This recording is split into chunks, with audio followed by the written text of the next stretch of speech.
অন্তরের অন্তঃস্থল থেকে শুকরিয়া আদায় করি আলহামদুলিল্লাহ। মুহতারাম হাজিরিন, এক এক করে আলহামদুলিল্লাহ আমাদের উলামায়ে কেরাম পর্যায়ক্রমে আলোচনা করেছেন এবং আরো আলোচনা করবেন। আল্লাহ তাআলা শুকর, এই মাহফিলের প্রধান আকর্ষণ আমাদের মধ্যে উপস্থিত হয়ে গেছেন, বলি আলহামদুলিল্লাহ। আজকের প্রধান আলোচক যিনি, যার মুখ দিয়ে মুক্তার দানা বের হয়, কোরআনুল কারীমের তাফসীর করেন, চমৎকার কথা বলেন, উনিও আমাদের কাছাকাছি চলে আসছেন। এই জন্যে এই অঞ্চলের আমি সকল মুসলমান ভাইদের উদ্দেশ্যে বলবো, মেহেরবানি করে বাড়িতে না থেকে কোনো স্টলের মধ্যে আড্ডায় না বসে থেকে দয়া করে স্প্যান্ডেলের দিকে চলে আসি। আজকের এই রাত্র আমরা ইবাদতে কাটাবো।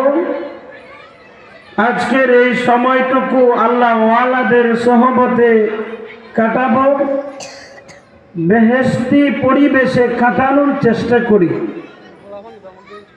আড্ডা দেওয়া, সময় নষ্ট করা, পরিবারে অলসতা করে থেকে যাওয়া, এটা প্রত্যেক দিন সম্ভব হবে, কিন্তু আজকের এই মাহফিল যদি চলে যায়, আগামীকাল এই মাহফিল পাওয়া কিন্তু সম্ভব হবে না, ঠিক না বেঠি?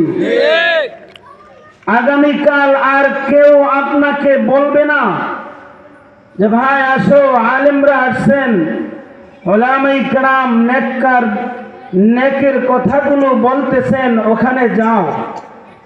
যেহেতু মাহফিল হবে না, উলামায়ে কেরামও আসবেন না, আপনাদেরকে কেউ বলবে না। আজকে যেহেতু আল্লাহ তাআলার রহমতে এইরকম একটা বেহেশতি বাগান এই এলাকার মধ্যে সৃষ্টি হয়েছে, এটার শুকর আদায় করার দরকার এবং এই নিয়ামতকে কদর করার দরকার। যদি আমরা এই নিয়ামতকে কদর না করি, তাহলে হইতে পারে আল্লাহ তাআলা আমার উপরে শাস্তি দিয়ে ফেলতে পারেন।